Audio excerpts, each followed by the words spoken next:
तो नमस्कार सभी को सृष्टि ब्लॉग चैनल में स्वागत है। 675 में नहीं तो ऐसे ही होता रहेगा रिश्तों का बंटवारा।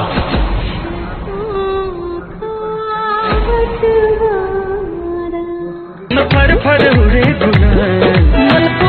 जैसन गाल बंद कर अलवानी साहब। सगाई के रस्म बाद में होई, पहले बंटवारा होई। से अपनों की जान लेता रहेगा।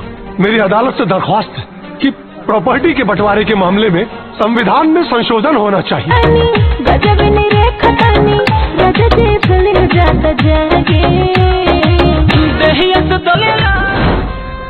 अरे पागल, लोक लिहाज के चक्कर में रहबा ना तो जिंदगी के असली में जो न कोनो राष्ट्र बची और ना ही मानवता बची। जैसा मैं अदालत से पूछना चाहता हूँ कि ये बंटवारा कब तक अपनों अपडेट करते रहें और हमारे चैनल को आप सब्सक्राइब करना ना भूलिएगा दोस्तों।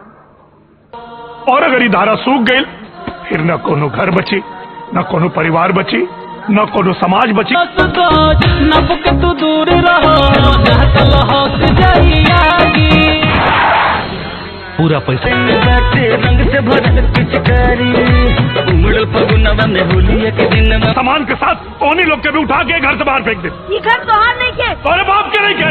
हर बैठक के चौकी टूटा।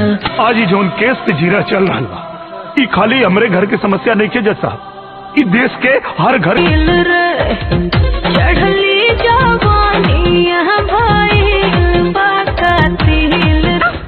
ऐसा सबक सिखाई ना।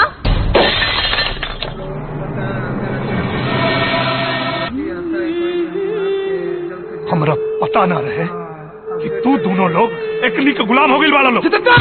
भूल जाए बा हमरा दिलवा से दुनिया से न हारा अपनों से दोस्तों बस इतना ही। धन्यवाद, नमस्कार। तो जितेंद्रा भी कर लेलस तो सोचा था नहीं पहले एक शादी कर दी, ओकर बाद शिल्पा की शादी। लात के भूत हो ऐसा, बात के समझे वाला ना हो ऐसा। बहुत गर्मी चल रही बा ना।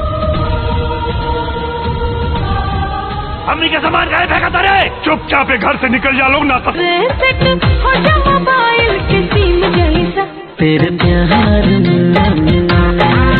तेरे प्यार में नशा है हो प्रेम जैसा।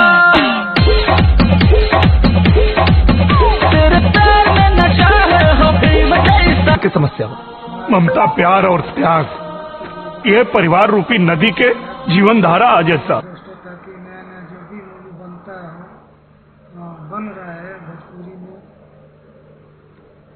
लेटेस्ट मूवी, लेटेस्ट सॉन्ग आप सभी के पास हम अपडेट करते रहें। हमारे चैनल को आप भैया अब खेती हम करें और हमनी के सब लोग साथ मिलकर रहिए।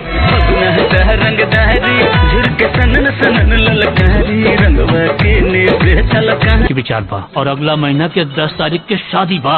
बाकी सब लोग सगाई में जरूर रहिए। अभी सगाई ना हुई, रिश्ता कैंसिल। मिली तभी यहाँ से बारात उठी।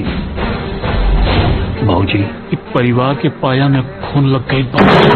ये दुनिया से न रहा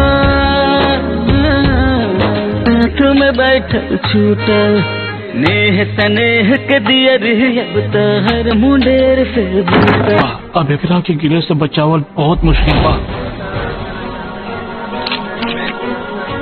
आपके जल्द से जल्द अपडेट करने की कोशिश में रहते हैं कि कोई पिक्चर आप सभी से छूटे नहीं। इसके लिए